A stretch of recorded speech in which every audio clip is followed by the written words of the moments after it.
posé nga ma une question bu am solo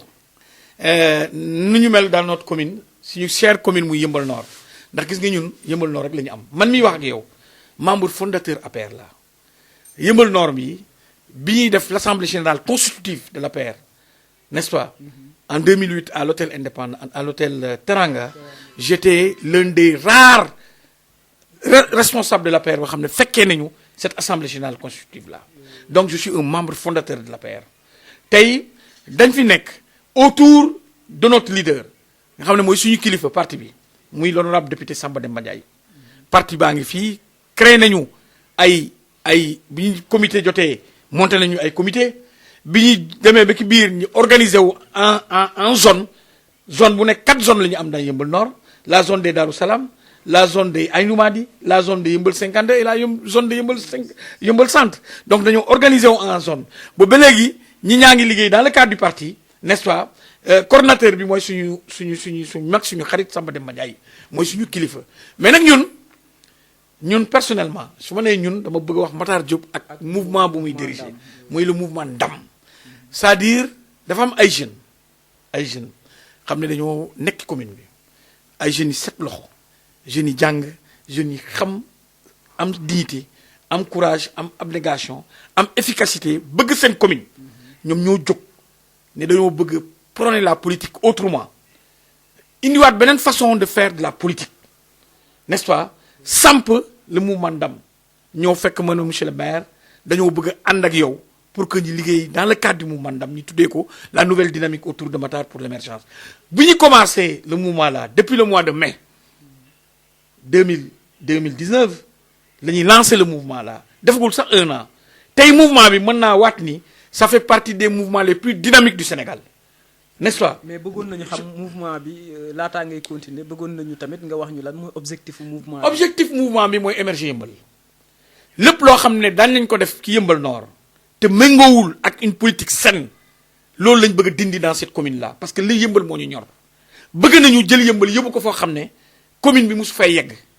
sur tous les plans sur le plan de la gestion sur le plan de la façon de faire la politique sur le plan de la virtuosité sur le plan de la dignité le mouvement là looloo ko tax a jóg looloo tax ces jeunes là ñi ngay gis ñëpp dañoo jàng koo si dënk réew tey mu géral la réew mi ndax bu jàng jotee jàng nañu n'est-ce pas tey ay jeunes yi set lañu amul kenn koo xam ne mën na leen taxal sur quoi que ce soit ki wàllum politique ñoom ñoo jóg tey song commune bi te biñ ko songee tey franchement tey fierté la pour man ñi ngi waajal n'est-ce pas le meeting de lancement officiel de Ndam su keroogee di ngeen gis loo xam ne musu lañ ko gis ay Yeumbeul parce que gëm naa ne tey li ñu massifié demuñu nag ñun fekki ay militants APR jël leen indi leen biir Ndam déedéet n'est-ce pas militants APR yi am nañ leen ba pare loolu c'est pour le parti Ndam dafa dem créer ay militants de type nouveau ay jeunes ay jigéen ay sages ay adultes xam ne ils sont dans la commune ñii musuñoo politique ñii daan nañu politique mais ni ñu daan politiquer peut-être xëy na gisuñu woon seen bopp ñi daw ñoo ki Ndam n'est-ce pas saa yu ñu wootee en termes de mobilisation billahi da ngay yéemu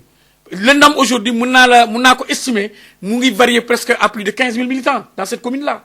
partout dans la commune de Yeumbeul Nord. maanaam lu ni mel nag bu ko Ndam amee kon est-ce que lu ma bëgg a dëgg ci objectif bi mooy est-ce que waa Ndam ñoom pare nañu pour aussi ñoom itam ñu jéem fee uutu kii di nga xamante ne mooy Daouda Ndiaye. loolu duñ ko exclure ñu ko xam nga ñun dañoo am démarche bi ñoo xam ne moom la ñu jël dès le départ wax ne pour li ñu bëgg duñu ay dictateurs toog rek jëg ni lii la ñu bëgg ñi ngi liggéey ñi ngi massifier le Ndam tey Ndam gi Yeumbeul Nord bii amul kenn ku fi mën a def dara te doo wax ak Ndam ci wàllum politique mënul ne parce que c'est une force réelle nga xam ne président Macky Sall ki boppam moo ko reconnaître n'est-ce pas reconnaître ne Ndam force réelle la par rapport ak liggéey boo xam ne ñu ngi koy abattre dans cette commune là maintenant ndax bëgg nañu wutu ki fi nekk mais pourquoi pas parce que ñi Ndam ay Yeumbeulloises et Yeumbeullois ñi sincère ñu set ñoom ñoo ko consulté kenn ku nekk war ngaa mën a taxaw ki biir Ndam ne damaa soxla mairie bi pas seulement Matar Diop n'est-ce pas Bassirou li mën na ko Dior Bale mën na ko taxaw ne damaa soxla mairie Yeumbeul Nord pourquoi pas c'est-à-dire fixation bi c'est pas sur la personne de Matar Diop c'est-à-dire Ndam dafay liggéeyal Yeumbeul Nord vision mooy ni ñu fexe ba jël Yeumbeul Nord n'est-ce pas def ko autour de l'idéal de Ndam pour que demain ñu mën a indi beneen type de gestion dans cette commune là. Je pense que loolu c'est extrêmement important te waa Yeumbeul ni ma gisee Ndam ak vraiment ampleur bi Ndam jël gëm naa ne épouser nañu vraiment la cause de Ndam te incha allah nee naa la sous peu de temps dinañ fi def le lancement officiel du mouvement Ndam su keroogee la ñëpp di xam ne franchement xale yi vraiment liggéey nañu liggéey boo xam ne liggéey bu am solo dans la commune de Yeumbeul Nord tey damay wax ne APR dama koy wax Samba Demba Ndiaye di ko wax ne APR ndama fi nekk n'est-ce pas ndama fi nekk dans cette commune là parce que soo dëkkoon yëpp soo dëkkee Yeumbeul Nord en terme politique doo dëgg beneen activité bu fi am loolu activité Ndam depuis presque des années Ndam rek a fi nekk di dérouler son programme di animer politiquement le parti loolu satisfaction président Macky Sall la man li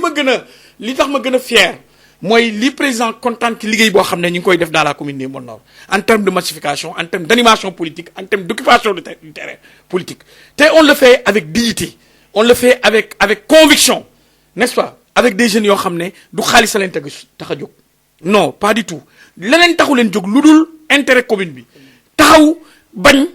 tey mënoon nañu dem comme j'ai l'habitude de dire fu enveloppe yi yombee am na fu enveloppe yi yombee am na fu leneen yombee xam ne soo demee mën nañ la jox facilement loolu mais non gëmuñu loolu dañ dem non monsieur le maire Matar Diop yow amuloo tu n'as pas les moyens tu n'as aucune responsabilité à part adjoint au maire à la ville de Pikine mais dañuy ñëw sa ginnaaw jàppale la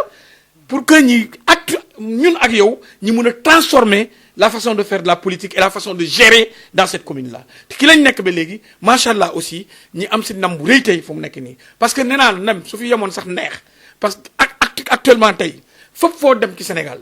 man fu ñu ma gisee wala ñu gis ces jeunes là ndam la ñuy wax ndam rek mooy waxtaan bi am na ñoo xam ne dañu may woo rek pour bëgg a inspiré wu de la démarche de ndam ça veut dire donc liggéey bi ñu def liggéey bu am solo la donc dans cette commune là te incha allah sous peu de temps Yeumbeul yëpp dinañ xam ne ndam de vraiment ndama fi nekk quoi incha allah.